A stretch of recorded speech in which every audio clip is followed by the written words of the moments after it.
Meeting the Ancient Prophets. Towards the end of the meal, my guide again spoke to me. In my first message, I told you of a residence located on our planet where people from Earth can continue to live thanks to the scientific secret of eternity that is based on a single cell. Among those people are Jesus, Moses, Elijah, and so on. This residence is, in fact, very large, since it is an entire planet where the members of the Council of the Eternals live as well. My name is Yahweh, and I am the president of that Council of the Eternals. There are currently 8,400 people from Earth living on the planet where we are at this moment. They are people who during their lives reached a sufficient level of open-mindedness towards the infinite, or who enabled humanity on Earth to progress from its primitive level through their discoveries, their writings, their ways of organizing society, and their exemplary acts of fraternity, love, or selflessness. Alongside them live the 700 Elohim members of the Council of the Eternals. Whatever the outcome of your mission may be, you have your place reserved here among us in this veritable little paradise where everything is easy thanks to science, and where we live happily and eternally. I can truly say eternally, for as on Earth, we created all life here, and we are starting to understand perfectly the life of the infinitely large, that is to say, of the planets, and we can detect signs of old age in solar systems, which will enable us to leave this planet in time to create another paradise elsewhere as soon as we grow anxious about its survival. The Eternals who live here, both people from Earth and Elohim, can fulfill themselves as they wish without having to do anything but that which pleases them. Scientific research, meditation, music, painting, and so on. Or they can do nothing at all if they feel like it. The servants you saw carrying the dishes a little while ago, as well as the dancers, are just biological robots. They are created according to the same principle we use to create the people of Earth, in a totally scientific way. They have been limited and are absolutely submissive to us. They are also incapable of acting without orders from us, and they are very specialized.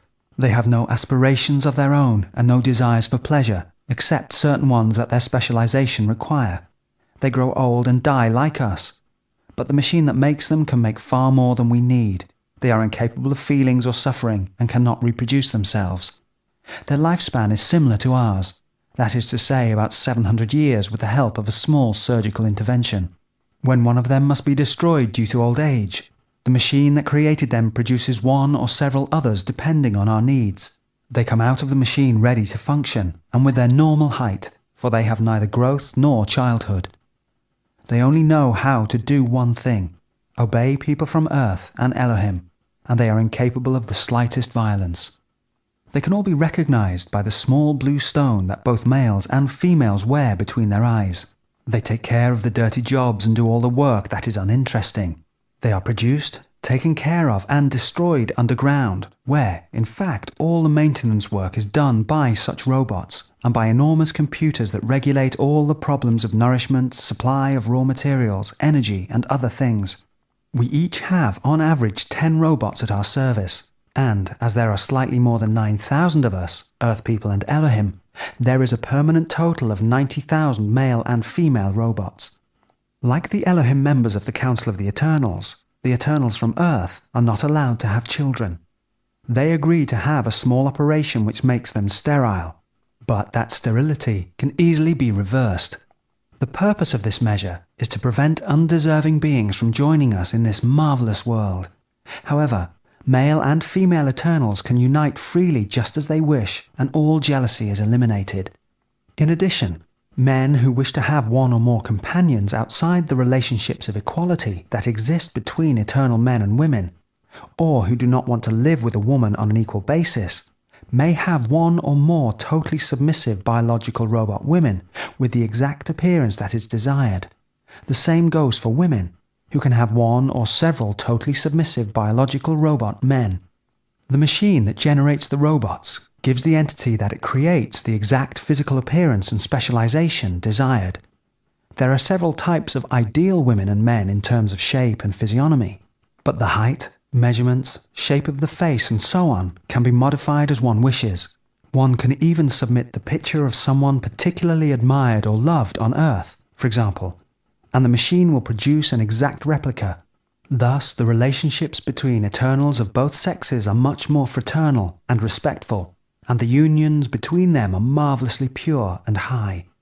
Because of the extraordinary levels of open-mindedness of those admitted here, there is never any problem between them.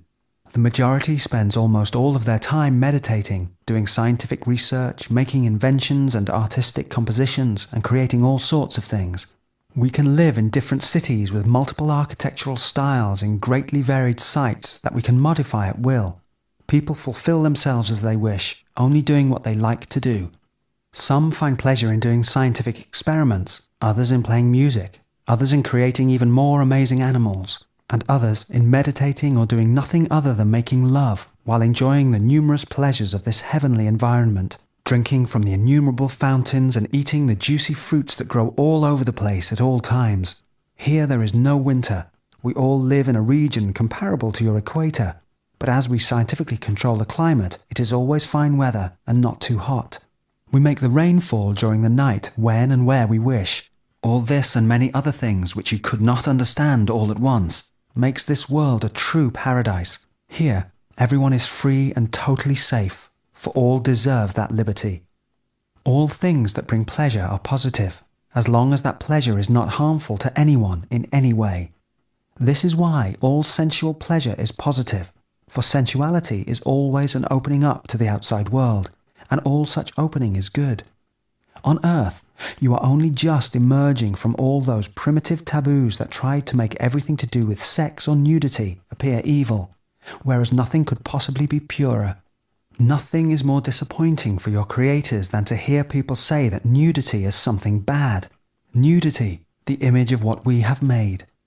As you can see, almost everyone is naked here, and those dressed in clothes wear them either because they are works of art given to them by other Eternals who made them with their own hands, or for elegance and decoration. When people from Earth are admitted to this world of the Eternals, they start out by receiving some chemical education so that nothing surprises them, and they have a good understanding of where they are and why. My guide Yahweh paused for a moment and then said, "You are now sitting directly opposite the man who, 2,000 years ago, was given the responsibility of creating a movement to spread more widely the message we had originally left to the people of Israel, a message which would enable you to be understood now. I am referring to Jesus, whom we were able to recreate from a cell that we had preserved before his crucifixion." The handsome, bearded young man seated opposite offered me a smile full of fraternity. To his right is Moses, to his left Elijah, and to the left of Elijah sits the one remembered on earth by the name of Buddha. A little further on, you can see Mohammed, in whose writings I am called Allah, because out of respect they did not dare call me by name. The 40 men and women present at this meal are all representatives of the religions created after our contacts on earth. All those present looked at me with expressions that were very friendly and amused, probably because they were remembering their own surprise upon arriving in this world. My guide continued, "Now I will show you some of our installations." He rose and I followed him. He invited me to put on a very wide belt bearing a huge buckle. He and his 2 friends had buckled on the same kind of adornment. Immediately, I felt myself being lifted up from the ground and carried at about 20 meters above the grass, almost level with the tops of the trees, at a very great speed, probably over 60 miles per hour. My 3 companions were with me, Yahweh in front and his 2 friends behind. One curious thing among others was that I did not feel any wind at all whipping against my face. We landed in a small clearing, quite close to the entrance of a small cave. We were in fact still being carried by our belts, but only at a height of 1 meter above the ground, and moving more slowly. We passed through galleries with metallic walls and arrived in a vast hall, in the centre of which was an enormous machine surrounded by about 10 robots, recognizable by the ornaments on their foreheads. There we landed on the ground again and took off our belts. Yahweh then spoke. "Here is the machine that makes biological robots. We're going to create one of them for you." He made a sign to one of the robots located near the machine, and the robot touched certain parts of it. Then he made a sign for me to move close to a window measuring about 2 meters by 1 meter. In a bluish liquid, I then saw the form of a human skeleton vaguely taking shape. Its form grew clearer and clearer, finally becoming a real skeleton. Then some nerves took shape and formed over the bones, then some muscles, and finally some skin and hair. A splendid athlete was now lying there in a position where moments earlier there had been nothing. Yahweh spoke again. Remember in the Old Testament this description in Ezekiel, chapter 37. Son of man, can these bones live? There was a noise, and behold a shaking, and the bones came together, bone to his bone. And when I beheld, lo, the sinews and the flesh came upon them, and the skin covered them above, and the breath came into them, and they lived, and stood up upon their feet an exceeding great army. The description that you will give of this will certainly be similar to Ezekiel's, apart from the noise, which we've been able to eliminate. Indeed, what I had seen corresponded perfectly to Ezekiel's description. Following this, the prostrate figure had slid to the left and disappeared completely from my sight. Then a trapdoor opened, and I saw the creature whose rapid creation I had witnessed, lying on a very white fabric. He was still immobile, but suddenly he opened his eyes, got up, came down the few steps that separated him from our level, and after exchanging a few words with another robot, came up to me. He gave me his hand, which I shook, and I felt his skin soft and warm. "Do you have a picture of a loved one with you?" Yahweh asked. "Yes," I answered. "I have a picture of my mother in my wallet, which I left in my clothes." He showed it to me, asking if it was the right one. When I agreed that it was, he gave it to one of the robots, who inserted it in the machine and touched parts of it. Through the window, I witnessed yet another creation of a living being.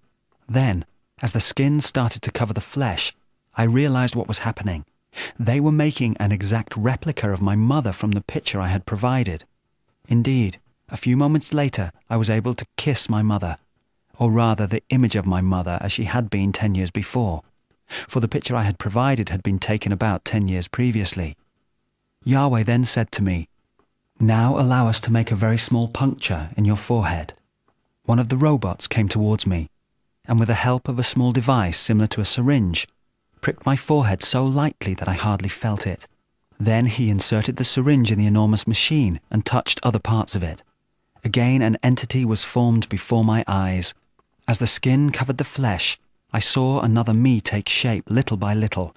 Indeed, the being that emerged from the machine was an exact replica of myself.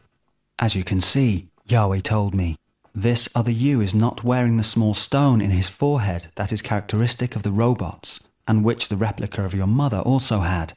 From a photo, we can only make a replica of the physical body, with no psychological personality, or almost none. Whereas from a sample cell like the one we took from between your eyes, we can create a total replication of the individual whose cell we took, complete with the memory, personality, and character. We could now send the other you back to Earth, and people would not notice a thing.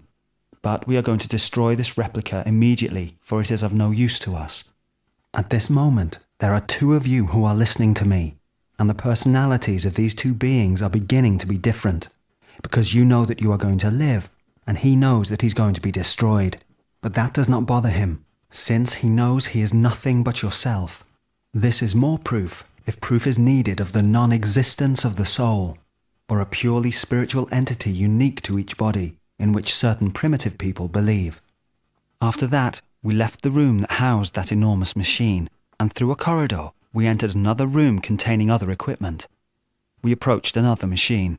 In this machine are kept the cells of malevolent people, who will be recreated to be judged when the time comes. They are cells from those on earth who preached violence, wickedness, aggressiveness, and obscurantism. Despite having in their possession all the elements to understand where they came from, these people did not have the sense to recognize the truth. They will be recreated to undergo the punishment they deserve after being judged by those whom they made suffer, or by their ancestors or descendants. You now fully deserve a rest. This robot will be your guide and will provide you with anything you desire until tomorrow morning. We will then have a few more words to say to you, and afterwards we will accompany you back to Earth. Between now and then you will have a foretaste of what awaits you when your mission is completed on your planet." The next moment, a robot approached and saluted me respectfully. He was tall, athletic-looking, dark, beardless, and very handsome.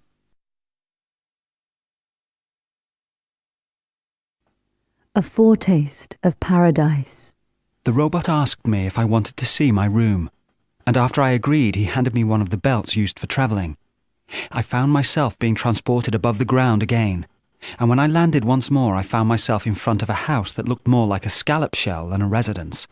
The interior was entirely carpeted with shaggy furs, and there was a huge bed, at least as big as 4 earth beds, looking as if it had been sunk into the ground. It was recognisable only by the different coloured furs covering it.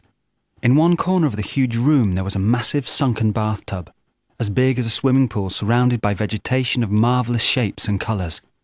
"Would you like some female companions?" asked the robot. "Come, you can make your own choice." I put my belt on again and found myself transported back in front of the machine used for making robots. A luminous cube appeared in front of me. I was shown to an armchair facing the cube and given a helmet. When I was settled down, a magnificent young brunette with marvellously harmonious proportions appeared 3-dimensionally within the luminous cube. She moved in such a way as to show herself off, and had she not been in a cube floating 1 meter above the ground, I would have thought she was real. My robot asked me whether she pleased me, and if I wished to have her shape altered or her face modified. I told him that I considered her perfect. He replied that, aesthetically speaking, she was the ideal woman, or rather one of the 3 types of ideal women as defined by the computer according to the taste of the majority of residents on the planet, but I could ask for any modification that I desired. At my refusal to change anything whatsoever about the magnificent creature, a second woman, this time blonde and alluring, appeared in the luminous cube. She was different but just as perfect as the first one. With her, I could not find anything to alter either. Finally, a third young female, this one a redhead more sensual than the first 2, appeared in the strange cube. The robot asked me if I cared to see other models or if these 3 ideal types of my race would be enough for me. I answered quite naturally that I thought these 3 people were extraordinary. At that moment, a magnificent black woman appeared in the cube, then a very fine, slender Chinese female, and then finally another voluptuous young Asian woman. The robot asked me which person I desired to have as a companion. Since I answered that they all pleased me, he went towards the robot-making machine and spoke for a moment with one of his peers. Then the machine was set in motion, and I understood what was about to happen. A few minutes later, I was back at my residence with my 6 companions. There, I had the most unforgettable bath that I have ever had in the company of those charming robots, totally submissive to all my desires. Afterwards, my robot guide asked if I wanted to make some music. When I said yes, he took out a helmet similar to the one I had put on before the projection of the female robot models. "Now," he said, "imagine some music that you would like to hear." Immediately, a sound was heard corresponding exactly to music that I had been thinking about, and as I constructed a melody in my head, that same melody became a reality with sounds of an amplitude and sensitivity that were more extraordinary than any I had ever heard. The dream of every composer had become a reality. The ability to compose music directly without having to go through the laborious process of writing and orchestrating. Then my 6 adorable companions began dancing to my music in a most voluptuous and bewitching way. After a while, my robot asked me if I would also care to compose some images. Another helmet was given to me and I sat in front of a semicircular screen. I set myself to imagining certain scenes, and these scenes at once became visible on the screen. I was seeing, in fact, an immediate visualization of all the thoughts that came to me. I started thinking about my grandmother, and she appeared on the screen. I thought of a bouquet of flowers, and it appeared. And when I imagined a rose with green spots, it appeared as well. This machine actually made it possible to visualize one's thoughts instantaneously, without having to explain them. What a marvel! With training, one can create a story and have it played out, my robot told me. Many performances of this kind, performances of direct creation, are held here. Finally, after a while I went to bed and spent the most extravagant night of my life with my marvellous female companions. The next day, I got up and took another perfumed bath, and then a robot served us a delicious breakfast. Then he asked me to follow him, for Yahweh was expecting me. I put on the transportation belt again, and soon found myself in front of a strange machine where the president of the Council of the Eternals was waiting for me.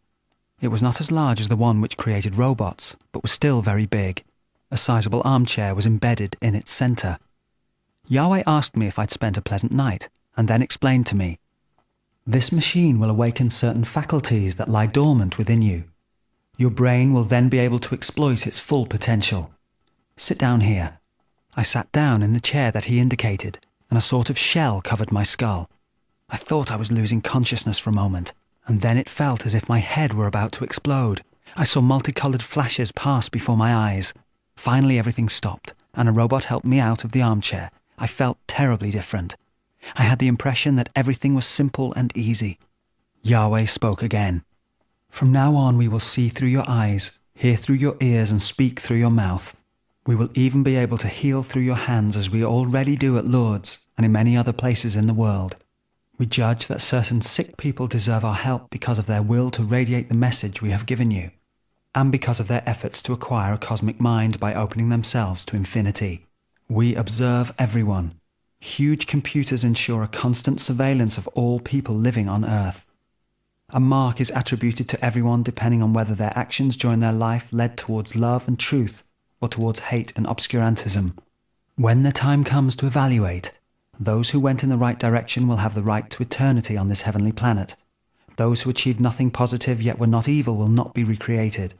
And for those whose actions were particularly negative, a cell from their body will have been preserved, which will allow us to recreate them when the time comes, so that they can be judged and suffer the punishment they deserve.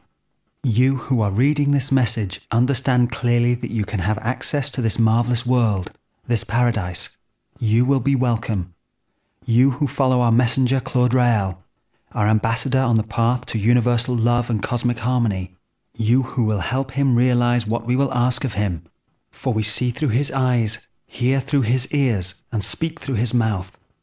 Your idea of creating a congregation of guides for humanity is very good, but be strict with regard to their selection so that our message will never be deformed or betrayed. Meditation is indispensable for opening one's mind, but asceticism is useless. You must enjoy life with all the strength of your senses, for the awakening of the senses goes together with the awakening of the mind.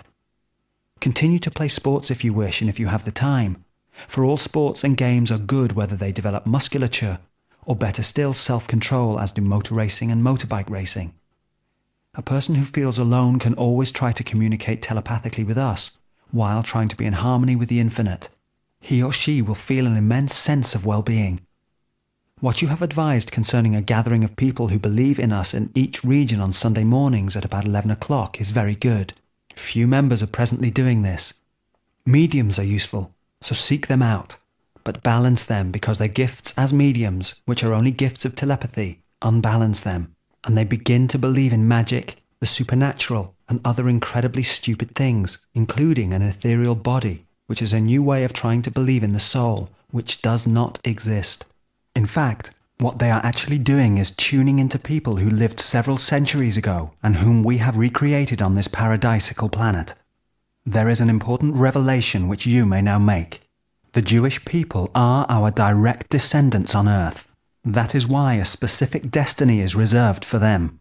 They are the descendants of the sons of Elohim and the daughters of men, as mentioned in Genesis. Their original mistake was to have mated with their scientific creations. That is why they have suffered for such a long time. But for them, the time of forgiveness has come, and they will now be able to live peacefully in their recovered country, unless they make another mistake in not recognizing you as our messenger. We wish our embassy on earth to be built in Israel on a tract of land given to you by the government. If they refuse, you may build it elsewhere, and Israel will undergo a new punishment for not having recognized our messenger. You must devote yourself entirely to your mission. Do not worry. You will be able to support your family. People who believe in you and therefore in us must help you. You are our messenger, our ambassador, our prophet. And in any case, you have your place reserved here among all the other prophets. You are the one who must gather together people of all religions.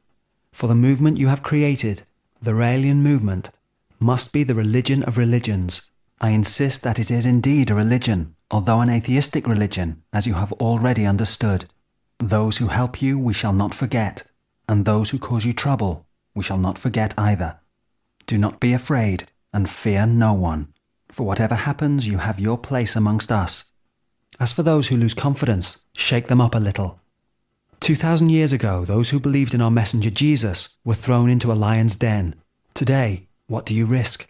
The irony of fools, the sneers of those who haven't understood anything and prefer to keep to their primitive beliefs.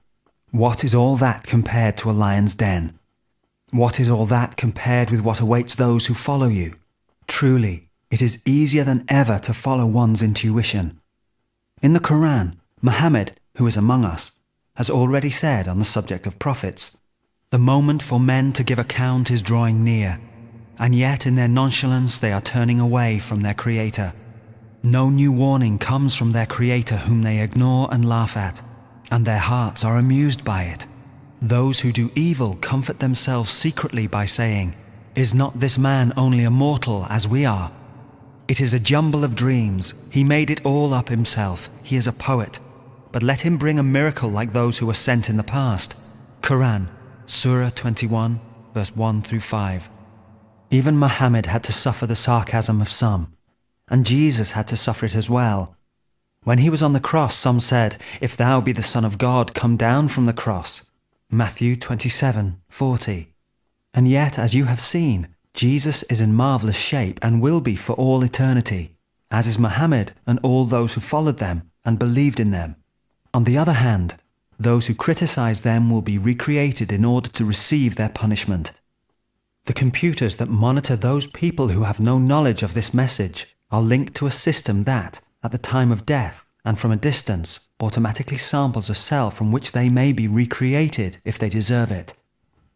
While waiting to build our embassy, create a seminary for the guides of the Raelian movement near the area where you reside. It is there that you, who are our prophet, the guide of guides, will be able to train those responsible for spreading our message all over the earth. The New Commandments. Yahweh then said, "Those who wish to follow you will apply the laws I am now about to give you. You will appear at least once in your lifetime before the guide of guides so that he may transmit your cellular plan through manual contact, or have it transmitted by an initiated guide to the computer that will take this into account at your life's final hour of judgment. You will think at least once a day of the Elohim, your creators.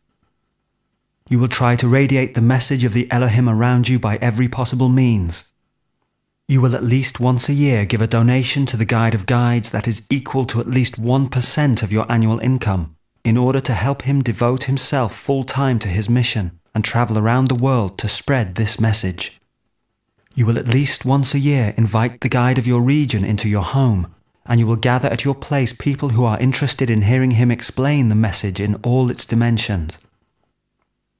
If the guide of guides should disappear, the new guide of guides will be the one who has been designated by the former guide of guides. The guide of guides will be the guardian of the embassy of the Elohim on earth, and will be able to live there with his family and with the people of his choice. You, Claude Rael, you are our ambassador on earth, and the people who believe in you must provide you with the means to accomplish your mission. You are the last of the prophets before the judgment. You are the prophet of the religion of religions, the demystifier and the shepherd of shepherds. You are the one whose coming was announced in all the religions by the ancient prophets, our representatives.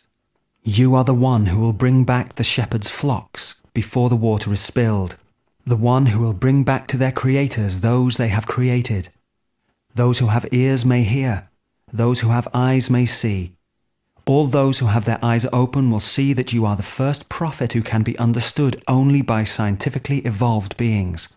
All that you speak of is incomprehensible to primitive peoples. This is a sign that will be noticed by those whose eyes are open. The sign of the revelation, the apocalypse.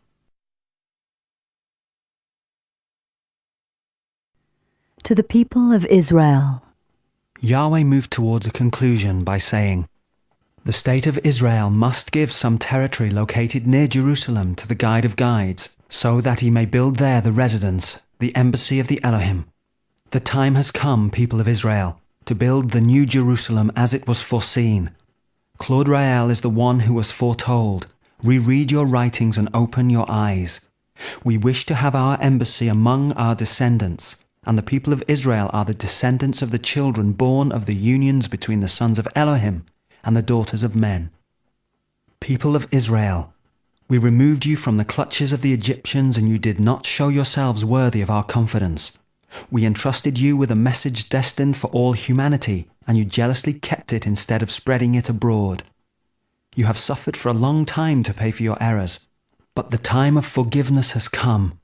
And as was foreseen, we have said, to the north give them up, and to the south do not hold them back. I have gathered your sons and daughters from the ends of the earth, as was written in Isaiah, and you have been able to find your country again. You will be able to live there in peace if you listen to the last of the prophets, the one who was foretold to you, and if you help him to accomplish what we ask of him. This is your last chance.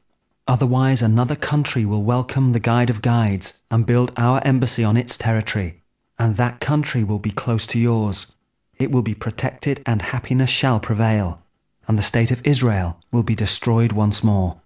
You, child of Israel who has not yet returned to your ancestral lands, wait before returning there to see if the government will agree to our embassy being built there. If they refuse, do not return, and you will be one of those who will be saved from the destruction, and whose descendants will one day be able to find the promised land again when the time comes. People of Israel, recognize the one foretold to you. Give him the territory to build our embassy and help him build it. Otherwise, as happened 2,000 years ago, it will be constructed elsewhere. And if it is constructed elsewhere, you will be dispersed once again. If 2,000 years ago you had recognized that Jesus was indeed our messenger, all the Christians in the world would not be Christians, but Jews. You would not have had problems, and you would have remained our ambassadors. But instead this task was given to other people who took Rome for their base. 2,000 years ago you did not recognize our messenger, and it was not Jerusalem, but Rome that shone. Now you have a new chance for it to be Jerusalem once more. If you do not seize it, another country will shelter our embassy, and you will no longer have any right to the land we had chosen for you. There, I have finished. You will be able to annotate all this by yourself once you have returned to earth. Now enjoy this paradise a while longer, and we will take you back for you to complete your mission before returning to us for good.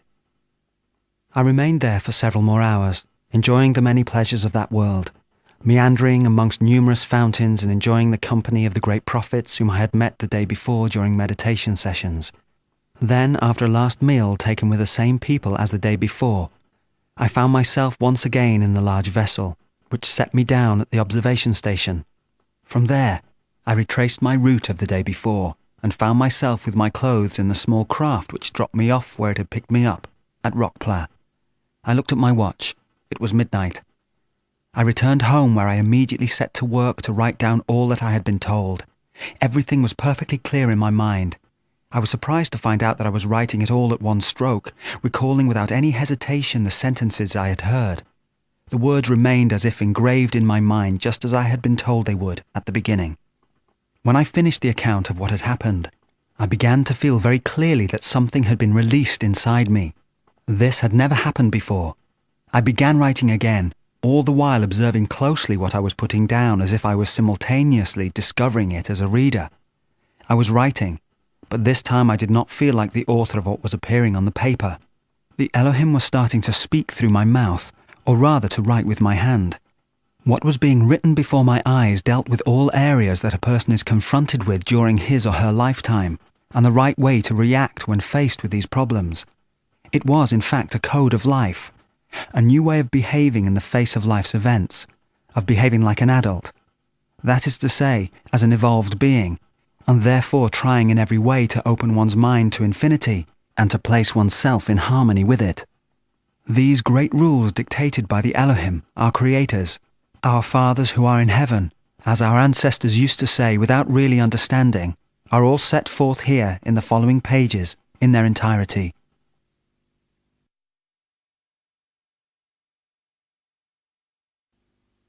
Chapter 3. The Keys. Introduction.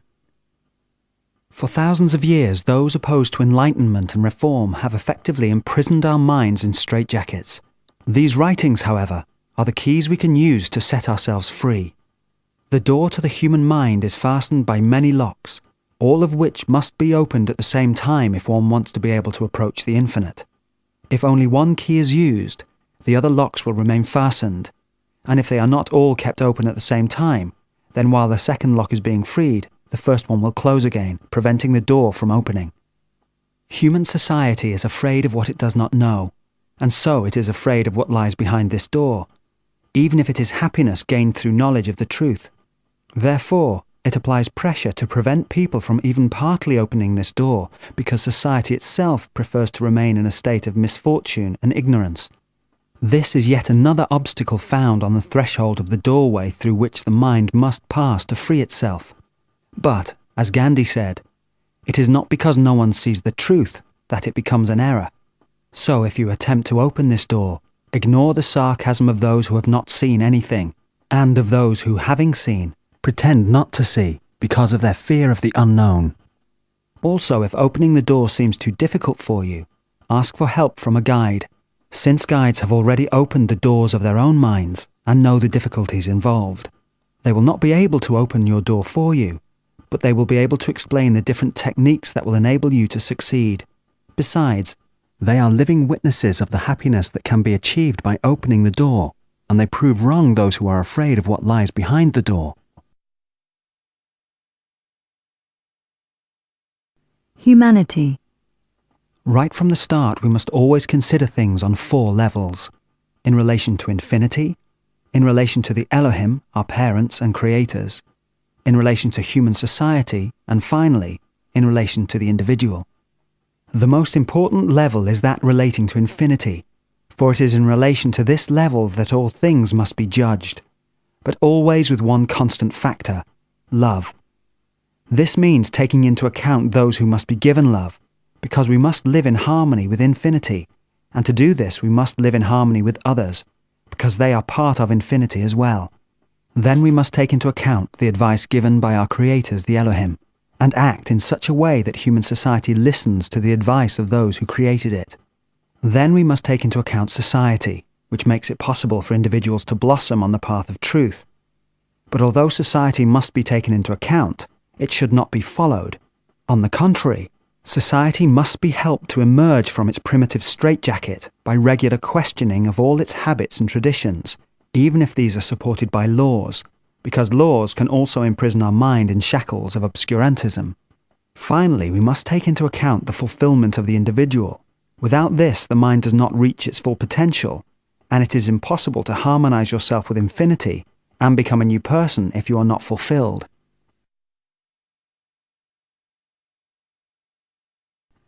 Birth.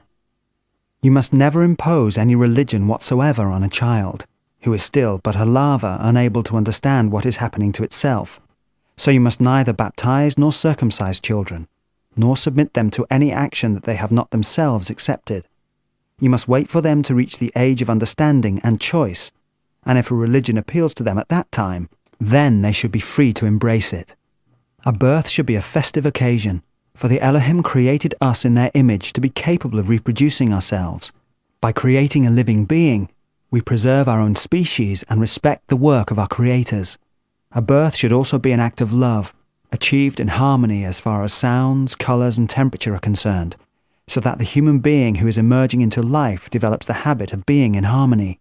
You must immediately develop in children the habit of respecting the liberty of others, and when they cry at night, go to them discreetly but without their realizing that crying has brought them the comfort of being tended. On the contrary, you must go to them and look after them when they make no sound, and not go to them, at least not with them being aware of it, when they cry. That way they will get used to everything going better when they are in harmony with their surroundings. God helps those who help themselves. In fact, parents must understand that as soon as a child is born, it is first of all an individual, and that no individual should be treated like a child. Even our creators do not treat us like children, but as individuals. That is why they do not intervene directly to help us solve our problems, but allow us to overcome the obstacles that we encounter by working things out for ourselves as responsible individuals.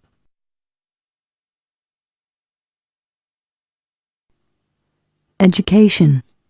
The little creature who is still just the larva of a human being must, in its infancy, grow accustomed to respecting the liberty and the tranquility of others. Since little children are too young to understand and reason, corporal punishment should be rigorously applied by the person bringing them up so that they suffer when they cause suffering or disturb others by showing a lack of respect. This corporal punishment should be applied only to very young children, and then always in keeping with the child's growing power to reason and understand. It should be phased out progressively and eventually be stopped altogether. From the age of 7, corporal punishment should be quite exceptional, and from the age of 14 it should never be applied. You will use corporal punishment only when punishing a child for not respecting the freedom and tranquility of others or yourself. You will teach your child to blossom, and you will teach him or her always to have a questioning attitude towards those things which society and its schools want to inculcate. You will not force your child to learn things that are not useful, and you will let him or her follow any desired path, because do not forget, the most important thing is his fulfillment. You will teach your child always to judge things in the right order with respect to infinity, with respect to our creators, with respect to society, and with respect to itself. You will not impose any religion on your child, but instead impartially teach him or her the various beliefs that exist throughout the world, or at least the most important ones in chronological order: the Jewish religion, the Christian religion, and the Muslim religion. You will try to learn the major trends of thought of the Eastern religions if you can, so that you are able to explain them to your child. Finally, you will explain to him or her the main points of the message given by the Elohim to the last of the prophets. Above all, you will teach your child to love the world in which it lives, and through this world, our creators. You will teach him or her to open up to infinity and try to live in harmony with infinity. You will teach your child about the marvelous work accomplished by the Elohim, our creators, and constantly seek ways for humanity to become capable of repeating someday what our creators have done, namely creating other humanities elsewhere by scientific means. You will teach your child to consider itself a part of the infinite, that is, both immense and minute at the same time. From dust were ye made, and dust ye shall become. You will teach your child that the wrong done to others cannot be undone by any confession or absolution once it is done, and that it must not be thought that when death is near, it is sufficient to begin to believe in the Elohim or any God in order to have the right to eternal life. You will teach your child that we are judged by what we do throughout our lives, that the path which leads to wisdom is long, and that it certainly takes a whole lifetime to master it sufficiently. A person who has not gone in the right direction throughout life will not gain the right to scientific resurrection on the planet of the Eternals just by making a sudden late change to the right path.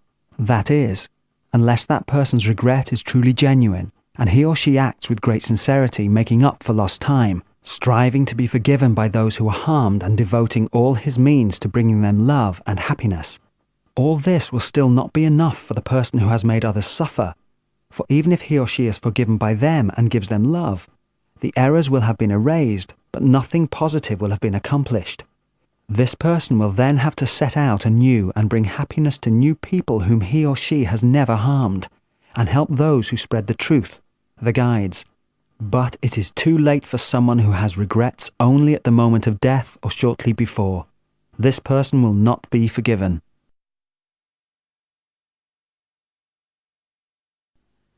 Sensual education.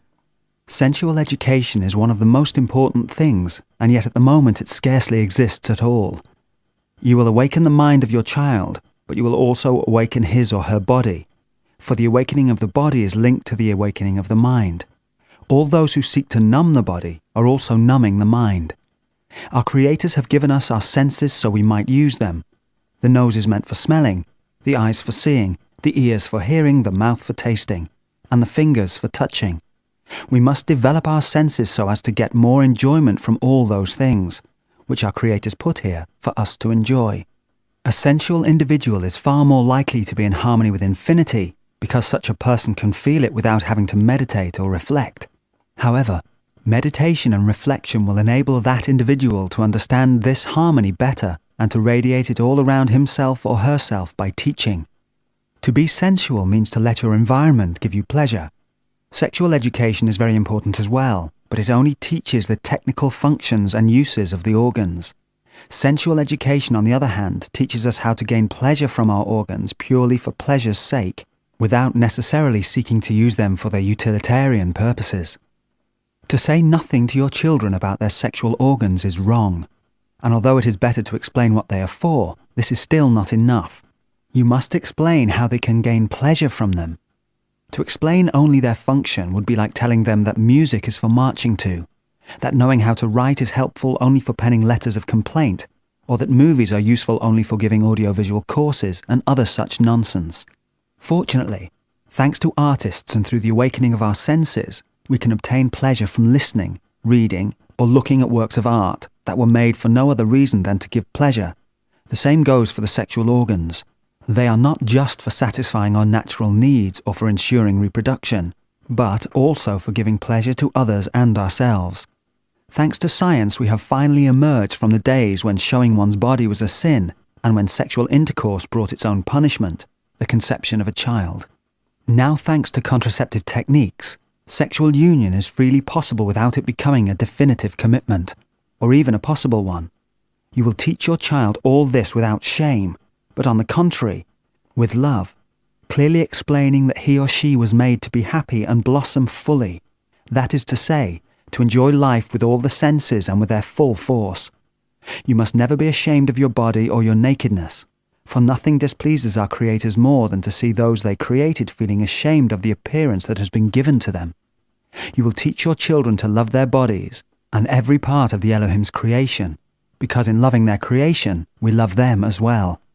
Each one of our organs was created by our parents, the Elohim, so that we might use it feeling not shame, but happiness at using something for which it was designed. If the act of using one of our organs brings pleasure, it means that our creators wish us to have that pleasure. Every individual is a garden that should not be left uncultivated. A life without pleasure is an uncultivated garden. Pleasure is the fertilizer that opens up the mind. Asceticism is useless unless it is a temporary ordeal designed to train the mind to dominate the body. But once we have succeeded in the ordeal that we have set ourselves, which must always be limited in time, we should once more enjoy the pleasures of life. Asceticism can be accepted as the fallow period of the garden which is an individual. That is to say, a momentary pause in the search for pleasure which enables us to appreciate it better later on. You will accustom your children to having more and more freedom by always treating them as individuals. You will respect their tastes and inclinations as you would like them to respect your own. Make sure you realize that your child, male or female, is what it is, and that you will not be able to make it what you want, just as it will not be able to make you what it wants you to be. Respect your child so that it respects you, and respect its tastes so that it respects yours. Fulfillment. Self-fulfillment should be sought according to one's tastes and aspirations without any preoccupation with what others think, as long as no one else is being hurt. If you feel like doing something, first see that it does no harm to anyone. Then do it without worrying about what others think of it. If you feel like having a sensual or sexual experience with one or several other individuals, whatever sex they may be, you may behave as you desire, as long as they agree. Everything is permitted on the path to fulfillment in order to awaken the body and hence the mind. We are at last emerging from those primitive times where women were seen merely as instruments of reproduction for society. Thanks to science, women are now free to fulfill themselves sensually, without having to fear the punishment of pregnancy. At last, woman is truly the equal of man, since she may enjoy her body without living in fear of having to endure alone the undesired consequences of her acts. Conceiving a child is something too important to be left to chance. Therefore, do so only by choice after mature consideration in a marvelous act of love, being fully aware of what you are doing, and being certain that you truly wish it. After all, a child cannot become a successful individual unless it is truly desired at the very moment of conception. The moment of conception is most important because it is at that time that the first cell, and therefore the plan of the individual, is conceived. This moment must therefore be desired, so that the first cell may be created in perfect harmony, with the minds of the two parents thinking strongly and consciously of the human being that they are conceiving. This is one of the secrets of the new individual. If you are looking only for the fulfillment of your body, and therefore of your mind, use the means that science has put at your disposal, starting with contraception. Only conceive a child when you yourself are fulfilled, so that the life you conceive may be the fruit of the union of two fulfilled individuals. To reach fulfillment, use the means that science has provided to enable you to awaken your body to pleasure without any risk. Pleasure and procreation are two different things and must not be confused. The first is for the individual and the second is for the species. It is only when the individual is fulfilled that he or she can create a fulfilled human being. If by accident you have conceived a child without desiring it, use the means that science puts at your disposal: abortion. A child who was not desired at the moment of conception cannot blossom fully, since it was not created in harmony. Do not listen to those who try to frighten you by talking about the physical, and especially ethical consequences that an abortion can trigger. There are none if you are treated by competent people. Keeping an undesired child, however, can leave you with physical and moral disturbances that can be passed on, making the child you brought into the world suffer too. Having a child does not necessarily imply that you must be married or even live with a man. Already many women have decided to have one or more children without marrying or living with a man. The education of a child, who is an individual right from birth, should not necessarily be provided by the parents. It would indeed often be preferable for education to be entrusted to specialized people who would contribute far more than some parents towards their children's fulfillment. If you wish to have a child without living with a man, do as you desire, fulfill yourself, as you would like without worrying what others think. If you choose to do this, do not think that you are condemned to live alone forever. Welcome the men you like and they will serve as masculine role models for your child. You can even decide one day to live with a man. This will not cause any problems for your child at all. On the contrary, it will contribute to his or her fulfillment. A change of environment is always positive for a child. Society should organize itself to take charge of the education of children partially or totally, depending on the parents' wishes. Those parents who want to work should be able to leave their children in the custody of competent people, and those who want their children to receive an education given entirely by such individuals should be able to entrust their children completely to establishments created for this purpose. In this way, if you give birth to a child you desire, but afterwards you separate from your companion, or for any other reason you no longer desire the child, you will be able to entrust your child to society so that it may be brought up, surrounded by the harmony necessary for its fulfillment. A child who grows up in surroundings where it is not really and truly wanted cannot blossom and be fulfilled. Bringing up a child should be mutually fulfilling for both parent and offspring. If a child becomes a nuisance, however slight, it realizes this and fulfillment is affected. A child should therefore be kept near you only if its presence is felt to be fulfilling. Otherwise, the child should be put in establishments that society must create to encourage fulfillment and be placed there without the least regret. On the contrary, parents should feel a profound sense of joy because they are entrusting their child to others more capable than themselves of helping each little individual to blossom. Regular visits can even take place if the children whose wishes are of primary importance would like them. The people in charge of the children's education should always describe the parents as exceptional people who placed more importance on their children's fulfillment than on their own selfish pleasure of bringing them up themselves. They did this, the children should be told, by entrusting them to people more competent than themselves. Choose your partner freely if you desire one. Marriage, whether religious or civil, is useless. You cannot sign a contract to unite living individuals who are bound to change because they are alive. Reject marriage. This is only the public proclamation of ownership of a person. A man or woman cannot be the property of anyone else. Any contract can only destroy the harmony existing between two individuals. When we feel loved, we feel free to love. But when we have signed a contract, we feel like prisoners who are forced to love each other. And sooner or later we begin to hate each other. So you will live with the person of your choice only for as long as you feel happy with him or her. When you no longer get on well together, do not remain together, because your union will become hell.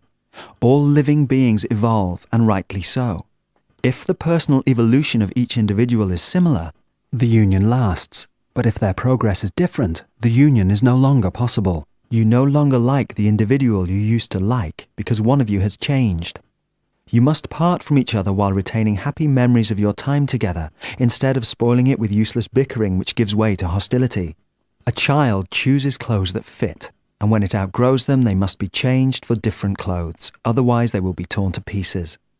Above all, do not be worried about your child. It is better for him or her to be with only one parent in harmony than to be with both in discord, or lacking perfect harmony. Do not forget that children are, above all, individuals. Society must make absolutely sure that old people have a happy life without any material worries. But, although we must respect the age and do everything to make them happy, we should not listen to them just because of their seniority. An intelligent person can give good advice at any age, but a stupid person, even if he is 100 years old, does not deserve to be listened to for a second. What is more, such a person has no excuse, having had an entire lifetime in which to try to awaken, whereas there is still hope for a young and stupid person. But in any case, a stupid old person must still be able to live comfortably. This is a duty for society. Death should not be an occasion for sad gatherings. On the contrary, it should be a time of joyful celebration, because it is the moment when the beloved one may perhaps reach the paradise of the Eternals in the company of our creators, the Elohim. You will therefore ask not to be buried religiously, but you will donate your body to science, or you will ask that your body be disposed of as discreetly as possible, except for the bone of your forehead. More precisely, the part located above the beginning of the nose, 33 millimeters, 1.3 inches, above the middle of the axis linking the pupils of your eyes. At least 1 square centimeter, 0.4 square inches, of this bone should be sent to the Guide of Guides, so that he may keep it in our embassy on Earth. Each person is monitored by a computer that records all their actions and makes a tally of them at the end of their life. But people who know about this message, which Claude Rael is communicating, will be recreated from the cells that they have left in our embassy. In their cases, recreation will take place only if they ensure that the required part of their body is sent to the Guide of Guides after their death. The mechanism within the computer that records the information to be used in judgment of individuals remains in operation after they learn about the message. But the mechanism that allows an automatic sampling of a cell at the moment of death is disconnected. So only those who comply exactly with what is required once they know about the message will be recreated. Make sure that at least once in your life you see the Guide of Guides, or a guide authorized by him to transmit your cellular plan to the Elohim, so that they may awaken your mind and help you to remain awakened. In accordance with what is written earlier in this message, you will not leave an inheritance to your children, except for the family house or apartment. The rest you will leave in your will to the Guide of Guides. And if you fear your descendants might not respect your last will and testament, but might try to recover your property through the courts, you will bestow it while you are alive on the Guide of Guides, in order to help him spread the message of our creators on earth. Those of you who remain after the death of a loved one, do not be sad and lament. Try instead to give love to those you love while they are still living, because once they are dead, what makes you unhappy is the thought that perhaps you did not love them enough, and that now it is too late. Anyone who was good in their lifetime has the right to the Elohim's gardens for eternity, and will know happiness, and anyone who was not good does not deserve to be missed. But even if an individual is not among those chosen for recreation, he or she does not really vanish. Death is not a very important thing, and we should not be afraid of it. It is just like falling asleep, except it is an endless sleep. Since we are a part of infinity, the matter of which we are made does not disappear. It continues to exist in the soil, or in plants, or even in animals, clearly losing all homogeneity and therefore all identity. This part of infinity, that was organized by our creators according to a very precise structure, returns to infinity while remaining a part of this small ball called the Earth, which is alive.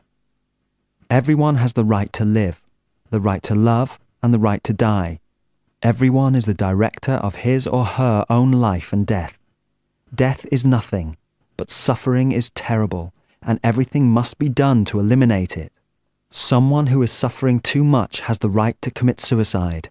If this person's actions were positive during his or her life, he or she will be admitted to the planet of the Eternals. If someone you love suffers very much and wishes to die, but does not have the strength to commit suicide, help them to take their own life. When science one day enables you to eliminate human suffering, then you can ask yourselves whether it is right to commit suicide or not.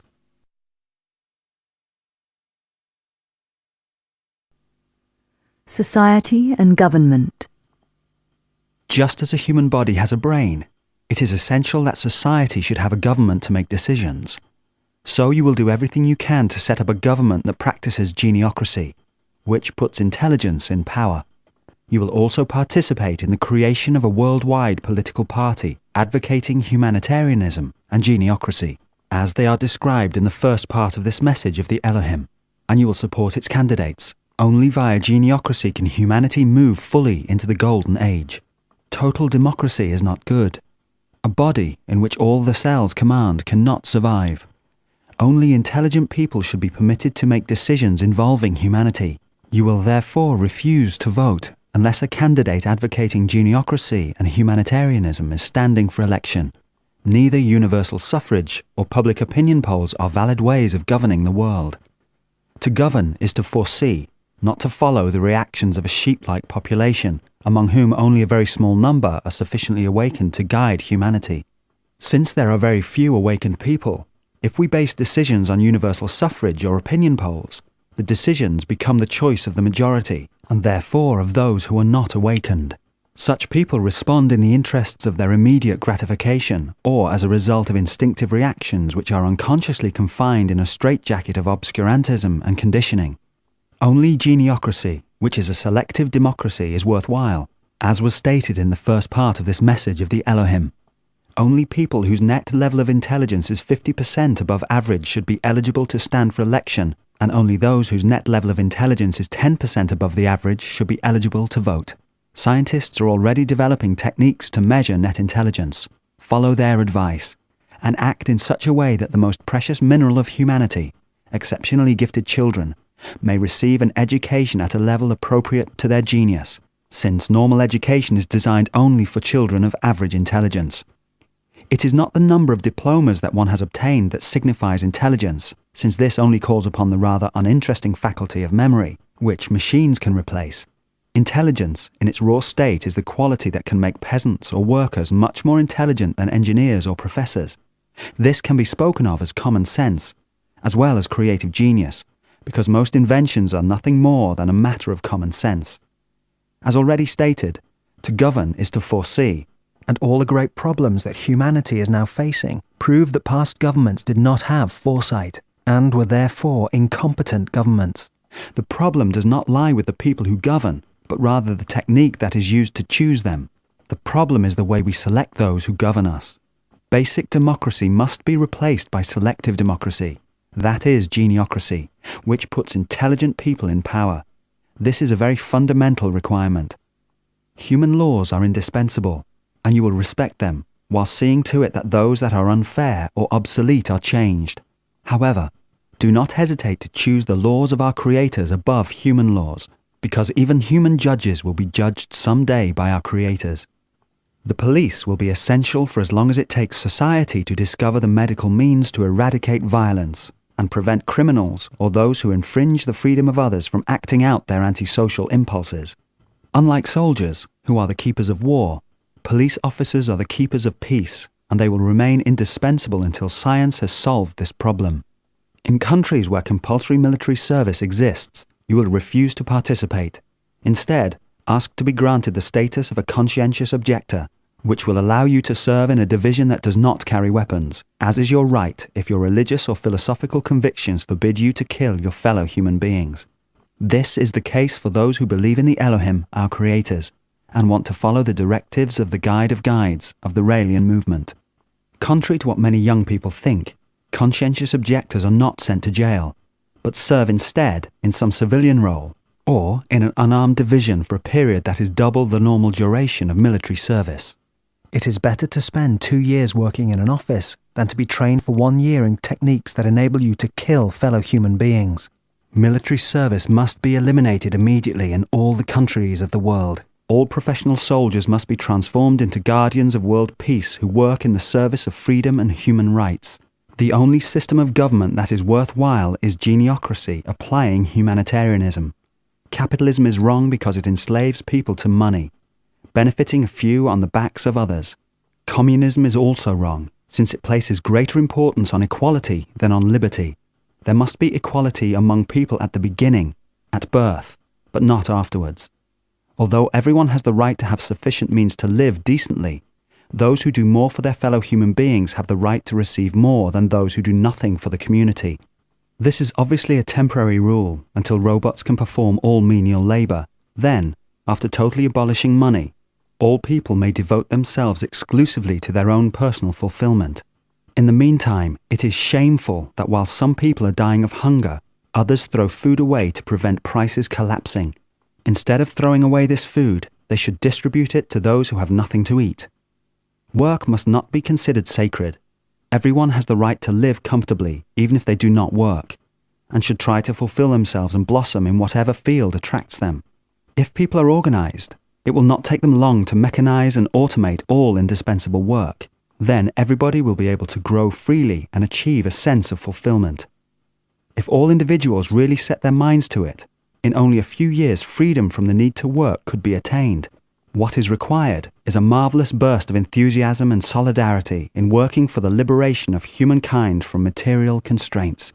All humanity's technical and scientific resources should be pooled, and all those working in these areas should truly set their minds on striving together for the well-being of the entire community, rather than for vested interests. Use all the resources which are currently wasted on military budgets or the inane development of nuclear weapons, or even flights into space. Such things could be better planned and much more easily accomplished once humanity is free of material constraints. You have computers and electronic equipment that can better replace manpower. Put them all to work so that this technology can truly operate in the service of humankind. In a few years, you can build a completely different world. You have reached the golden age. Do everything possible to create the biological robot that will release you from all menial labour and enable you to blossom and fulfill yourselves. Urban development must be reconsidered, as it is described in the first part of this message of the Elohim. You must build very tall communal houses situated in open country, so that the individual houses do not devour nature. Never forget that if everyone had a country house with a small garden, there would be no more countryside. These communal houses must be cities that are equipped with everything people need and be capable of accommodating about 50,000 inhabitants each. Until the day you become creators and can recreate it yourselves, you must respect nature. By respecting nature, you respect those who created it, our parents, the Elohim. You will never make animals suffer. You may kill them to feed on their flesh, but do this without making them suffer. Although, as already indicated, death is nothing, suffering is an abomination, and you must avoid making animals suffer, as you must prevent human beings from suffering. Nevertheless, do not eat too much meat, and you will feel better for it.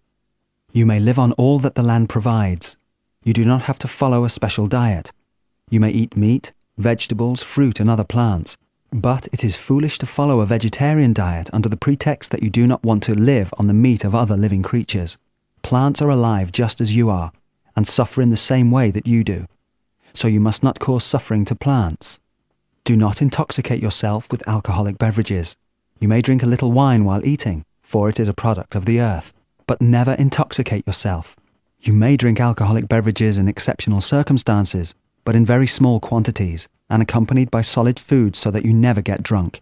Anyone who is drunk is no longer capable of being in harmony with infinity, nor able to control himself. This is something appalling in the eyes of our creators. You will not smoke, for the human body was not made to inhale smoke.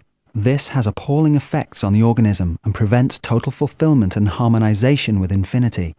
You will not take drugs. You will not drug yourself in any way, for the awakened mind needs nothing outside itself to approach infinity. It is an abomination in the eyes of our creators that people think they must take drugs to improve themselves. Human beings have no need to improve themselves because all are perfect, having been made in the image of our creators. To say that a human being is imperfect is to insult our creators who made us in their image. But although we are perfect, we cease to be so if we think of ourselves as imperfect and remain resigned to such thoughts. To remain perfect as the Elohim created us, We need to make an effort at every moment of the day to keep ourselves in an awakened state. Meditation and prayer. You should meditate at least once a day, locating yourself in relation to infinity, in relation to the Elohim, to society, and yourself. You should meditate upon awakening so that your whole being becomes fully conscious of infinity, and you are placed in full possession of all your faculties. You should meditate before each meal so that all parts of your body eat when you eat, and when you nourish yourself, think of what you are doing. Your meditation will not be a dry meditation, but on the contrary, a sensual meditation. You will let yourself be engulfed by peace and harmony until it becomes a pleasurable delight. Your meditation should not be a forced labor, but a pleasure. It is better to not meditate at all than to meditate without really wanting to do so. Do not impose meditation on your children or your family, but explain to them the pleasure that it gives and the sense of well-being that it brings. And if they then feel like meditating, try to teach them what you know. Think intensely of the Elohim, our creators, at least once a day, and try to communicate with them telepathically. In this way, you will rediscover the original meaning of prayer. If you do not know how to go about it, you can take your inspiration from the Lord's Prayer, the words of which are perfectly appropriate for communication with our creators. At least once a week, attempt a group telepathic communication with the Elohim, alongside other people from your region who believe in them. If possible, you should be accompanied by a guide. Do your very best every year to attend the meeting of all those who believe in the Elohim and in the message they have given to the last of the prophets.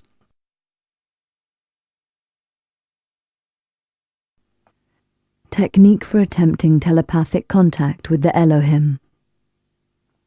Here is a model of what you could say while looking towards the sky and thinking intensely about the words. Elohim, you are there somewhere near those stars. Elohim, you are there and I know you are watching us. Elohim, you are there and I would so much like to meet you. Elohim, you are there and who am I to hope to deserve a contact? Elohim, I recognize you as our creators and I place myself humbly at your service. Elohim, I recognize Claude Rael, your messenger, as my guide, and I believe in him and in the message you gave him. Elohim, I will do my best to make the message known to those around me, because I know I have not done enough. Elohim, I love all human beings as my brothers and sisters, because they are made in your image. Elohim, I'm trying to bring them happiness by opening their minds to infinity and revealing to them what was revealed to me. Elohim, I'm trying to stop their suffering by placing my whole being at the service of humankind, of which I am a part. Elohim, I'm trying to use to the utmost the mind you have given me to help humankind emerge from darkness and suffering.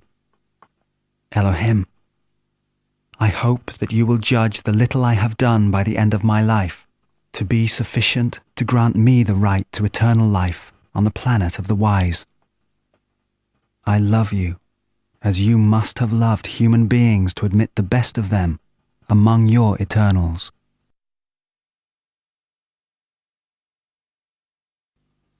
The arts. Do your best to encourage artists, and to help your child if he or she is attracted by the arts. Art is one of the things which best enables you to harmonize with infinity. Consider every natural thing an art, and every art a natural thing. Surround yourself with artistic things whether they appeal to your ears, your eyes, your sense of touch, smell, or taste. Everything which appeals to the senses is artistic. There is more than just music, painting, sculpture, and all the officially recognized arts. Gastronomy is also an art, as well as perfume making, since they both appeal to the senses. Standing above all, finally, love is an art. All art makes use of harmony, and therefore allows those who appreciate it to be taken over by something harmonious. This consequently produces the right conditions for placing oneself in harmony with infinity. Literature is particularly important because it contributes to opening people's minds by showing them new horizons. But literature for literature's sake is just prattle. What counts is not writing beautiful sentences, but the transmission of new ideas to others through reading. Audio-visual means are even more important, for they appeal to our senses of sight and hearing at the same time. They could well replace literature, since they are more complete. Meanwhile, literature is useful for the time being.